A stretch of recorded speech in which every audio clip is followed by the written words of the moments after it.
Hebreus capítulo 3, versículo 7. Quero ler com vocês aqui, que diz: assim, pois, como diz o Espírito Santo, hoje, se ouvirdes a sua voz, não endureçais os vossos corações. Amém? Amém. Então veja bem.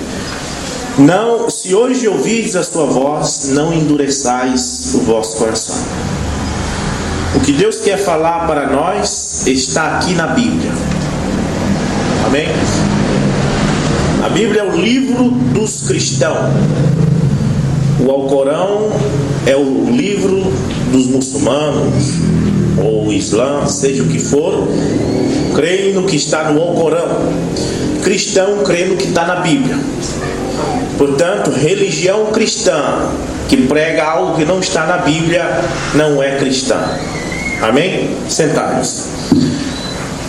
Portanto, baseado na Bíblia, nós lemos: se hoje ouvirdes a sua voz, não endureçais os vossos corações.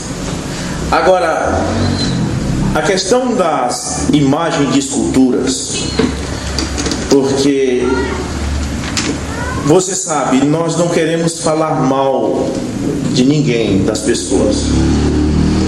E eu estou usando uma Bíblia católica, porque a Bíblia católica diz a mesma coisa que a Bíblia evangélica, e eu quero usar a Bíblia católica para mostrar para você que a Bíblia católica não diz que nós devemos venerar as imagens, mas ao contrário, ela diz que o cristão não deve venerar. Amém? E vou ler, começando aqui para responder algumas perguntas que as pessoas às vezes fazem sobre os querubins. Começar lá de trás, dos querubins que Moisés fez e colocou ali por cima da arca da aliança. Então está em Êxodo 25, versículo 17. Amém? Êxodo 25, nós vamos ver a questão dos querubins, porque as pessoas dizem: Moisés fez os querubins, então isso quer dizer que a gente tem que fazer também imagem para venerar. Então vamos ler isso. Os querubins, Êxodo 25, 17 diz: farás também um propiciatório de ouro puro de 2 côvados e meio, será o seu comprimento, e a largura de 1 côvado e meio. Farás 2 querubins, 2 de ouro batido, os farás nas 2 extremidades do propiciatório, um querubim na extremidade de uma parte e o outro na extremidade da outra parte, e uma só peça com o propiciatório. Fareis os querubins nas 2 extremidades dele. Os querubins estenderão as suas asas por cima, cobrindo com elas o propiciatório. Estarão eles de face voltada uma para o outro, olhando para o propiciatório. Porás o propiciatório em cima da arca, e dentro dela porás o testemunho que eu te darei. Bom, a Bíblia não diz que os israelitas veneravam estes querubins. A Bíblia não diz que os israelitas pediam os querubins assim: querubins, rogai por nós. Não. Os querubins eram postos ali em cima da arca, porque dentro da arca estava a tábua da lei, que era a palavra de Deus para eles naquele dia, a vara de Arão que tinha florescido, e outros acessórios sagrados estavam dentro da arca. E os querubins colocados por cima da arca para proteger a arca. Ele tinha um significado de proteção, porque lá em Gênesis capítulo 3, versículo 25, quando Adão foi lançado para fora do Éden, Deus colocou querubins, a Bíblia diz no plural, mais de um, plural, querubins, para guardar a árvore da vida. A árvore da vida era a palavra de Deus, que Deus impedia que Adão voltasse a comer, porque se comesse voltava a ter vida novamente. Então Deus colocou os querubins para proteger. Por isso Deus mandou Moisés fazer os querubins para cobrir a arca do testemunho, representando os 2 querubins do Éden que guardavam a árvore da vida. Esses querubins não eram venerados. Esses querubins, ninguém fazia petições a eles. Amém? Amém. Ninguém fazia petições. Só quem entrava lá nesse lugar onde estavam os querubins era o sacerdote, uma vez por ano. Nem o povo podia entrar. E esses querubins simplesmente simbolizavam isto. Agora, no Novo Testamento, vamos para Hebreus para ver. No Novo Testamento, os querubins foram tirados do cristianismo. No cristianismo não pode haver querubins. Nós vamos para Hebreus 9. No Novo Testamento você não encontra mais no cristianismo os apóstolos carregando aquela arca com os querubins, porque ali ele já tinha sido destruído pelo rei da Babilônia, levou os israelitas cativos, e esta arca foi destruída, e Jesus não estabeleceu mais os querubins no Novo Testamento, nem ordenou que ninguém fizesse nenhum querubins. E nós não somos judeus, nós somos cristãos. Cristão não pode ter querubim. Mas eu vou te dizer por que Jesus tirou os querubins no cristianismo, porque ele não quis que fizesse querubins. Vou mostrar aqui. Hebreus 9, versículo 2 em diante diz: com efeito foi preparado o tabernáculo, cuja parte anterior, onde estava o candeeiro e a mesa e a exposição dos pães, se chama o santo lugar. Por trás do segundo véu se encontrava o tabernáculo, que se chama o santo dos santos, a qual pertencia um altar de ouro para o incenso, e a arca da aliança, totalmente coberta de ouro, na qual estava uma urna de ouro, arca, contendo o maná, a vara de Arão que floresceu, e as tábuas da aliança, que eram os 10 mandamentos, e sobre ele os querubins de glória, que com sua sombra cobriam o propiciatório. Dessas coisas todavia não falaremos agora. Agora o verso 9 de Hebreus capítulo 9, verso 9 diz: é isso uma parábola. Agora presta atenção. Aqueles querubins lá do Velho Testamento era uma parábola, ou seja, um exemplo do verdadeiro que viria depois, da arca verdadeira que viria depois, a arca da aliança, do tabernáculo verdadeiro que viria depois no cristianismo. E diz assim, verso 9: é isso uma parábola para a época presente, e segundo esta se oferecem assim dons como sacrifício, embora estes no tocante à consciência sejam ineficazes para aperfeiçoar aqueles que prestam culto, e que não passa de ordenanças da carne, baseadas somente em comida e bebida e diversas abluções impostas até o tempo oportuno de reforma. Agora diz, no verso 11: quando porém veio Cristo, aí acabou os querubins quando veio Cristo, veja aí, como sumo sacerdote dos bens já realizados, mediante o maior e mais perfeito tabernáculo. Jesus é ou não é o mais perfeito tabernáculo? Jesus é ou não é a mais perfeita arca da aliança? Este já veio. Veja bem, mediante o maior e mais perfeito tabernáculo, não feito por mãos, que quer dizer não desta criação, não por meio de sangue de bodes e de bezerros, mas pelo seu próprio sangue entrou no santo dos santos uma vez por toda, tendo obtido a eterna redenção. Então pronto, então no cristianismo não se pode mais ter querubins. Querubins era só no Velho Testamento, porque no Novo Testamento Jesus é o novo tabernáculo, não feito por mãos de homem. Resolvido. Então no cristianismo não pode mais ter querubim. E no Velho Testamento ninguém venerava os querubins. Amém? Tá, agora nós vamos aqui. Vamos para a serpente de metal, porque também é outra pergunta que as pessoas fazem. Eles dizem, olha, Moisés fez uma serpente e o povo olhava para ela e eram curados. Vamos ver isso. Números 21, Números capítulo 21, vamos ver essa serpente. Números capítulo 21, versículo 8, diz assim: disse o Senhor a Moisés: faz uma serpente abrasadora, põe-na sobre uma haste, e será que todo mordido que a mirar ou olhar nela viverá. Aí então Moisés fez a serpente. Bem, o povo tinha pecado, estava sendo mordido de cobra. Deus mandou muitas cobras para morder o povo. Isso todo mundo conhece essa história. E o povo estava morrendo. Deus orou a Moisés. E Moisés, melhor dizendo, Moisés orou, né? Falou com Deus. E Deus disse: faz uma serpente de bronze ou de metal, e as pessoas que forem mordidas olhando para elas serão curadas. E ele fez, e quando alguém era mordido olhava, era curado. Tá bom? Então pronto, isso está aí. Agora vamos ver o que aconteceu mais para frente. Essa serpente, ela simbolizava Cristo. Vamos ver? São João capítulo 3, versículo 14. Tudo que nós falamos é o que a Bíblia diz. São João capítulo 3, versículo 14. Vamos ver o que o próprio Jesus diz, o que essa serpente simbolizava. Então São João 3,14 diz assim, Jesus dizendo, ele diz: e do modo porque Moisés levantou a serpente no deserto, assim importa que o Filho do Homem seja levantado.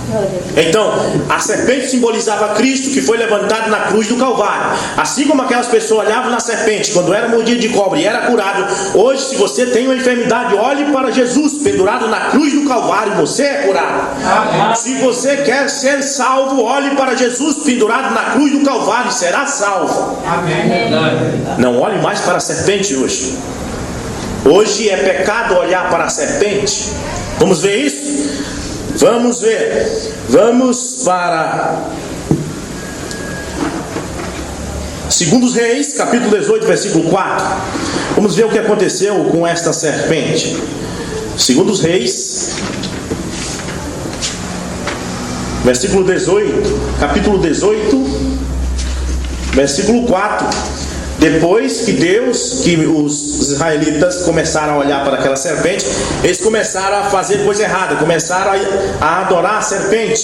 E veja o que Deus mandou fazer. 2 Reis 18, 4 diz, 2 Reis, capítulo 18, versículo 4 diz: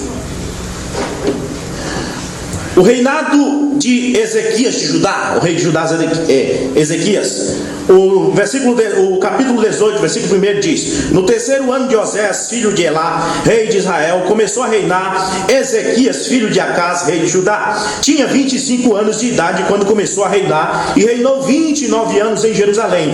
Sua mãe se chamava Abi e era filha de Zacarias. Fez ele, o rei Ezequias, o que era reto perante o Senhor. Veja bem, ele fez algo que era reto perante o Senhor, segundo tudo que fizera Davi seu pai. Veja bem, removeu os altos, que eram os ídolos que eles adoravam nos altos, quebrou as colunas e deitou abaixo o poste ídolo, que era a estátua de Baal, e fez em pedaço a serpente de bronze que Moisés fizera, porque até aquele dia os filhos de Israel lhe queimavam incenso e lhe chamavam Neustã.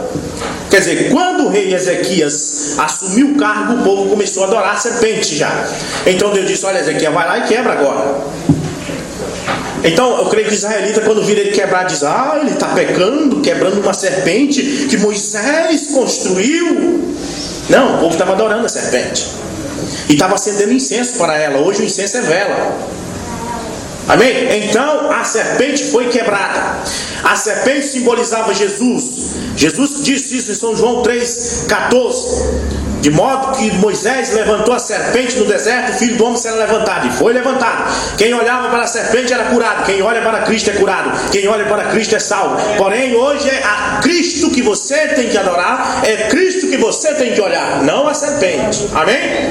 Então, está explicada a questão da serpente para aqueles que citam isso. Vamos aqui agora para as imagens. Êxodo capítulo 20, essa é fácil. Versículo 4 diz assim: não farás para ti imagem de esculturas, não te encurvarás a elas, porque eu sou Deus zeloso, que castigo até a terceira e quarta geração daqueles que me aborrecem. Pronto, não é para fazer.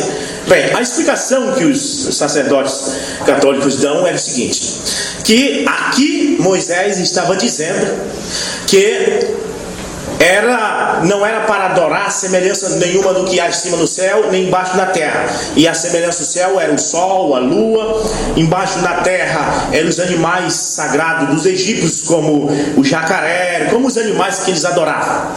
E então ensina o povo a adorar Maria, Pedro, venerar esse povo. Não é pecado, porque eles são da igreja, eles são do cristianismo, então não é pecado. E aqui eles colocam esse versículo como sendo os deuses pagões antigos dos egípcios, dos assírios. Bem, mas a Bíblia não está dizendo isso. Nós somos contra a interpretação. O apóstolo Pedro diz que a Bíblia já está interpretada, que você não tem que jogar a interpretação. Ela diz para não fazer imagens de nenhuma criatura que é em cima do céu, nem embaixo da terra. Mas se a pessoa não crer nisso, vamos mostrar então Deuteronômio 4:16 para explicar melhor que tipo de imagem não se pode fazer. Deuteronômio capítulo 4, versículo 15 e 16, que diz assim: guardai, pois, cuidadosamente as vossas almas, pois aparência nenhuma viste no dia em que o Senhor vosso Deus vos falou em Horebe, no meio do fogo. Quando Moisés, que foi o primeiro deles, que viu a Deus, depois de Abraão, foi Moisés. Ele viu Deus na sarça ardente. Ele não viu figura nenhuma lá dentro, nenhuma imagem de homem, de mulher, de nada. E veja o que a Bíblia diz no verso 16: para que não vos corrompais e vos façais alguma imagem esculpida na forma de ídolo, semelhança de homem ou de mulher. Agora explicou melhor. Se alguém dizer, não, isso aí se refere ao sol, à lua, o jacaré, os deuses pagãos, não. É figura nenhuma em semelhança de homem ou de mulher. Pronto. Porque ninguém viu dentro da sarça ardente nenhuma figura humana. Amém? Amém. Vamos aqui. Agora, alguém quer mais explicação? Vamos ver se os santos do cristianismo concordam com nós, os cristãos, venerar eles. Vamos ver se eles concordam. Vamos para Atos capítulo 10, versículo 25. Vamos com o apóstolo Pedro, que é o principal, que é o apóstolo, que nós possamos dizer que é a coluna, uma das colunas do cristianismo. Então, Atos 10, 25, Pedro foi na casa de Cornélio. E quando chegou na casa de Cornélio, veja o que aconteceu. Aconteceu que, indo Pedro a entrar ali, saiu Cornélio ao encontro, e prostrando-se ele aos pés, o adorou. Mas Pedro o levantou, dizendo: ergue-te, que eu também sou homem. Pedro não aceitou que Cornélio se prostrasse diante dele. Mas a Igreja Católica diz que nós temos que venerar os santos da Bíblia. Mas por que Pedro não aceitou que Cornélio o venerasse? Talvez Pedro, por ele ser homem, mas vamos ver um anjo, talvez um anjo aceite a adoração. Vamos ver se podemos adorar os anjos que estão no céu. Vamos para Apocalipse 22, versículo 8, quando João encontrou com o anjo do Senhor. Veja o que aconteceu. Apocalipse 22, 8. Eu, João, sou quem ouviu e viu estas coisas, e quando as ouvi e vi, prostrei-me ante os pés do anjo que me mostrou essas coisas para adorá-lo. Então ele me disse: vê, não faças isso. Eu sou conservo teu, dos teus irmãos, os profetas, e dos que guardam as palavras deste livro. Adora a Deus. Então Pedro não aceitou que venerasse ele. Este anjo aqui não aceitou que venerasse ele. Será que Maria viesse hoje no nosso meio, aceitaria que nós fizéssemos procissões louvando ela, venerando ela? Se ela é uma cristã verdadeira, não aceitaria. Amém? Bem, agora em Lucas capítulo 11, versículo 27, nós encontramos uma mulher. Quando Jesus estava discursando no meio da multidão, uma mulher disse: bem-aventurado os seios que te amamentaram. Estava falando de Maria, dizendo que Maria era bem-aventurada. Você sabe, a Bíblia disse a Maria, o anjo disse a Maria: bem-aventurada és tu, salve, agraciado, o Senhor é contigo, bem-aventurada és tu. Mas não foi só Maria bem-aventurada, é claro. Nós encontramos outros bem-aventurados na Bíblia. A Bíblia diz assim: bem-aventurados os mansos, bem-aventurados os pobres, bem-aventurados os mansos, pois eles herdarão a terra, e assim tem outros bem-aventurados. Amém? E também a Bíblia diz: bem-aventurado aqueles que ouvem a palavra de Deus e obedecem. Mas essa mulher está dizendo aqui em Lucas 11, 27, estava dando glória a Maria, e veja só o que Jesus fez. Lucas 11, 27. Ora, aconteceu que ao dizer Jesus estas palavras, uma mulher que estava entre a multidão exclamou e disse-lhe: bem-aventurada aquela que te concebeu e os seios que te amamentaram. Claro, estava dando glória a Maria, né? Veja o que Jesus respondeu para ela. No verso 28 ele disse: porém ele respondeu: antes, bem-aventurados são os que ouvem a palavra de Deus e as guardam. Ora, ele diz que os que ouvem a palavra de Deus e guardam, antes sejam esses mais bem-aventurados. Quer dizer que os que ouvem a palavra de Deus e guardam pode ser mais bem-aventurados do que Maria? Podem. Ela ouviu a palavra de Deus e guardou. Ela nunca venerou um ídolo. Ela nunca adorou os apóstolos. E os apóstolos nunca adoraram ela. Não há nenhuma passagem da Bíblia em que os apóstolos colocaram ela em cima de um andor e cantaram louvores a ela. Eles cantaram louvores a Jesus Cristo, porque este é Deus. Isto é o cristianismo. Não há vestígio nenhum de catolicismo na Bíblia. Nenhum vestígio. Amém? Vamos aqui. A questão da foto. As pessoas dizem: não, as imagens são como uma foto. Nós temos aqui também um quadro do fundador da mensagem, William Marion Branham. Este quadro está ali na parede. Mas na medida em que você for aquele quadro e dizer assim: irmão Branham, rogai por mim, isto é idolatria. Eu tenho fotos do meu pai, eu tenho fotos da minha mãe, eu tenho fotos de pessoas que morreram da nossa família, mas eu nunca pedi para eles rogarem por mim. Eu nunca cantei louvores a eles. Você está entendendo? Nós também temos um quadro em nossa igreja, do fundador de nossa igreja. Ele já é morto, mas nós não cantamos louvores a ele. Nós não veneramos ele, não pedimos para ele rogar por nós. No dia que nós fizer isso, isso é idolatria.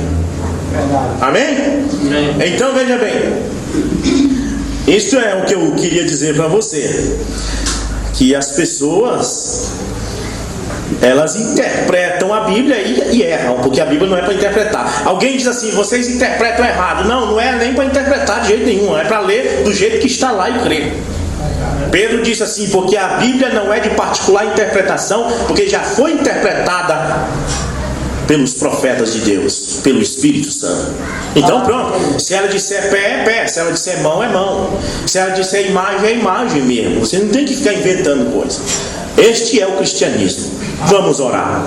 Senhor Jesus Cristo, Pai Celestial, ajuda as pessoas a ouvirem isto, pois a Tua palavra disse: se hoje ouvires a Sua voz, não endurecerás os vossos corações.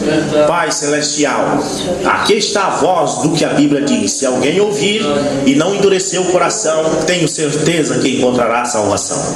Em nome de Jesus Cristo é a nossa oração. Amém.